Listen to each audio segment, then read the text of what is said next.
Lions TV. We are sponsored by Regal Elevators and Lifts Consultants Limited, a company that is owned and operated by a Millwall fan, just like every single one of the sponsors that you can see on the screen, right?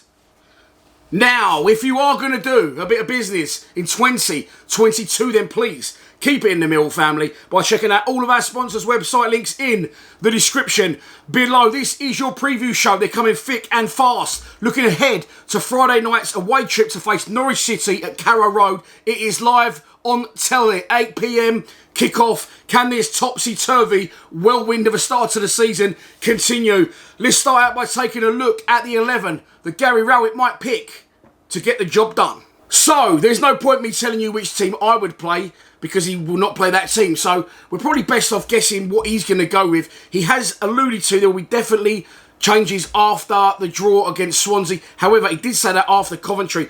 2 goals as early as 20 minutes in 3 out of our last 4 games, I think. Something has got to give. And I would personally, nothing against the young boys from Leeds, but I think they need to be dropped out and we need to go back to experience Millwall type players. Look how solid we was last season with Murray Wallace, Jake Cooper and Sean Hutchinson in the back three and Bart in goal, obviously. We never conceded many goals. Hundreds of clean sheets, even though it's only 46 games. And the dynamics changed. And I do put a lot of it, if I'm honest, at the feet of Charlie Creswell. And people say I'm being over dramatic and I never criticise Murray Wallace or Jake Cooper. I do, but I only say what I see. And at the minute, I'm seeing the young league centre-back struggle, in my opinion, and I think Rowett will now do the same. I think he'll take him out the side. It will benefit him as well. And I think the skipper will come back into the back three. However, I think he'll stick with Murray Wallace and I think he'll stick with Jake Cooper. I also think he'll stick Scott Malone left wing back. I think he'll put Ryan Leonard right wing back and drop Danny McNamara out as well. And in the centre of midfield, I'm pretty sure he'll revert back to what worked for us last season. Let's not forget we had a good season. Billy Mitchell and George Saville in the centre of midfield with George Honeyman in the 10. I think he'll drop Bury back to the bench. And I think he'll go with Benik Afobe and Valasama up front. By the way, veering massively off the point, I know his name's Valasama, but when you record stuff like this and you get caught up in the moment, if I, by accident, quickly say Vogelsammer, I know his name's not Vogelsammer, I know his name's Valasama, but I'm not going to stop recording and reset everything just for a quick slip of the tongue.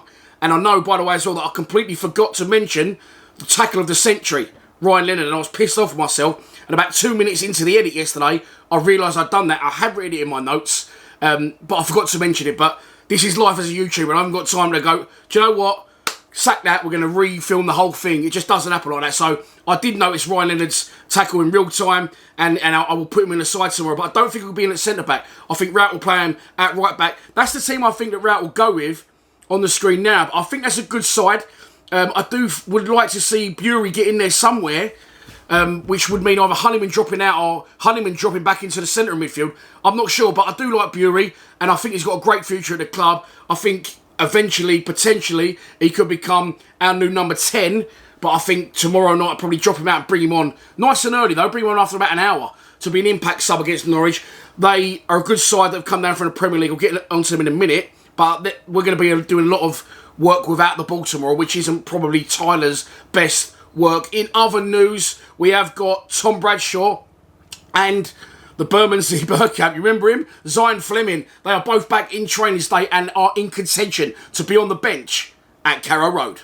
Let's move on to our opposition. It is, as I've already mentioned, Norwich City, managed by Dean Smith. He joined them midway part of last season. Well, it might have been all the season, I'm not sure. However, he couldn't stop them from falling back. They are the classic yo-yo side, like Fulham, that go up, down, up, down. There's never any in-between for them. And they find themselves, after one season, pissing the league 2 years ago, back now in the Championship. However, they have not started well. They have only won 1 of their opening 4 games, and that was last time out against Huddersfield. They are languishing at the wrong end of the table. They were 2-0 up after about 38 minutes against Huddersfield. However, the Terriers played the majority of that game with 10 men and did get a goal back in the second half. So they definitely haven't hit form as of yet. They've still got big threats in their side.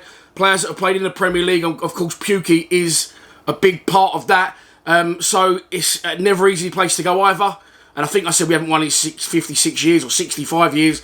Someone corrected me, 54, something like that. I'm shouting out bingo numbers now. Look, it's not easy there. We know that. I've learned that from recent experience. It's time to give you my pre-match prediction. And here we go. Do I be really positive or do I say what I really think is going to happen?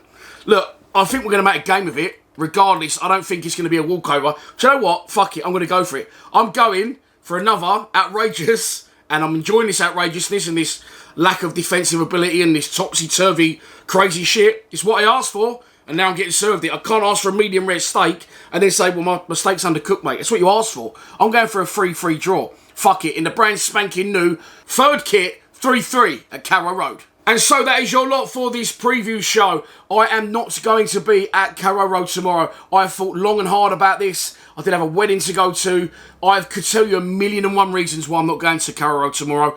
But I won't get the violins out and I won't go into it. I should have been operated on this week and that hasn't happened. And I am honestly, genuinely, really, really struggling with my health. I know you see this video now, but this is all I'm getting to do during the day. I am in absolute bits and I have not got the energy or the desire to travel to Carrow Road, if I'm completely honest with you. So I will be live streaming the game from here and we'll do a watch along again. And I'll be back at the Den next week for Reading. I'm not going to clap the NHS for this one. I'm going to say, NHS, don't keep fucking cancelling my appointment and get me a new one because I'm in turmoil. Can't even do my shoes up anymore. It's getting ridiculous. But anyway, not a sob story. Please don't say get well soon down in the comments. We can if you want. Listen, I'll be live streaming tomorrow and I'll get the energy to do that from somewhere. Please subscribe to Lions TV. Come on, you Lions.